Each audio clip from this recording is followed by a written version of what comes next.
I do remember a conference in 1983. I remember it well, sponsored by Jack Kemp.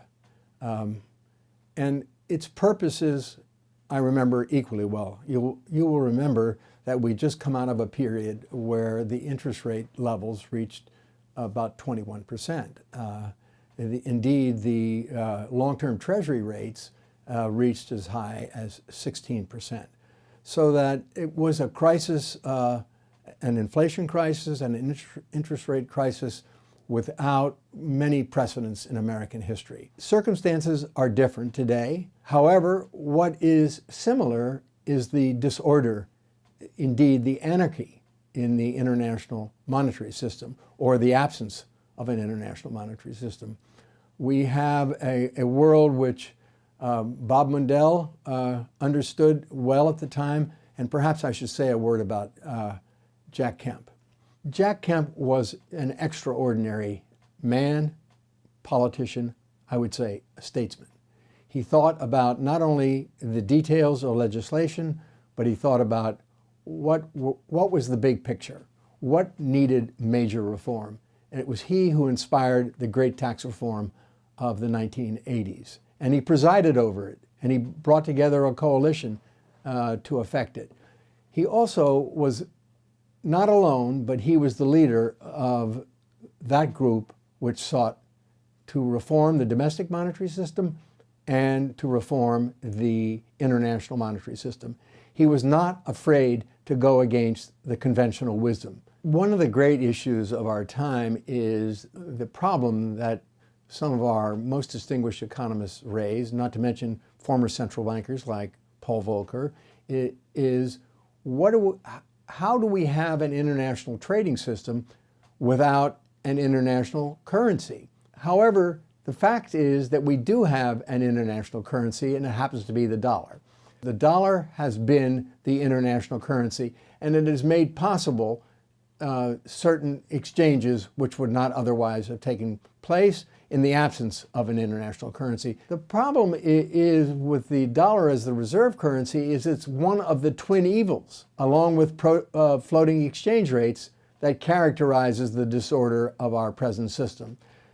What the reserve currency role of the dollar, which has been referred to as an exorbitant privilege, is in fact a great burden for the United States. It leads to an overvalued dollar higher than it otherwise would be in all market intervals. Whether or not it's falling or it's rising, the demand for the dollar by foreign countries tends to cause the dollar to be overvalued. But it's even more profound than that. John Mueller and I have calculated that 12 major efforts have been undertaken by Congress to balance the budget, or to at least reduce the deficit. All of them have failed, even the distinguished effort made by Phil Gramm in the Gramm-Rudman Deficit Control Act. And the reason why seems to have escaped our congressmen and our presidents and international monetary officials. The reason why the deficit cannot be controlled is that the dollar is the reserve currency. Countries all over the world, almost every country holds the dollar as its reserve. And as we create more and more dollars and we run balance of payments deficit, otherwise now referred to as the current account deficit, these dollars are accumulated by foreign countries as their reserves, as the international currency. What do these central bankers do with the dollar reserves they are accumulating as a result of our balance of payments deficit? They don't stick them in a bank vault. They return them to the New York money market, and they invest primarily in U.S. Treasury securities.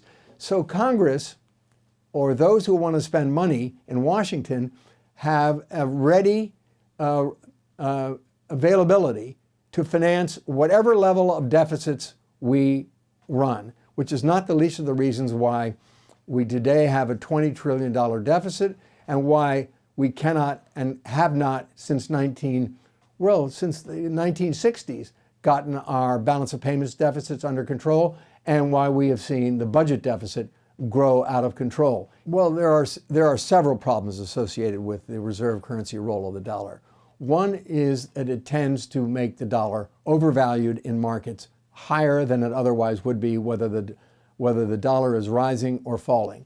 That has an effect upon our labor costs, such that our relative labor costs are rising compared to other competitive nations, whether you speak of manufacturing or other aspects. The question, however, arises, what is the adequate substitute? And that's where the debate begins. Under convertibility, where the major nations, let's just say the G10 nations, were to adopt a non-national currency which denied the reserve currency privilege and its burden to any one country, you would have a neutral monetary system where you had an international currency of proven value. My hope is for this conference to tackle some of the difficult issues which seem to have been perennial. We have been dealing with floating exchange rates since 1971. We have developed no solution to the problems it creates in trade. Indeed, neo-mercantilism has raised its threatening head, and we are now confronted with the threat of protectionism, not just in the United States, but all over the world. Directly a result of floating exchange rates, which even Milton Friedman, their greatest advocate, decided toward the end of his life were not a satisfactory arrangement. It's my hope that this conference will look at the floating exchange rates, their history, the reserve currency role of the dollar, its history in perpetuating the deficits, the budget deficits of the United States, not to mention the current account deficits and the balance of payments deficits of the United States, and decide to think out of the box, to think what arrangements have we been ignoring which might solve the problems created by floating exchange rates and by the reserve currency role of the dollar.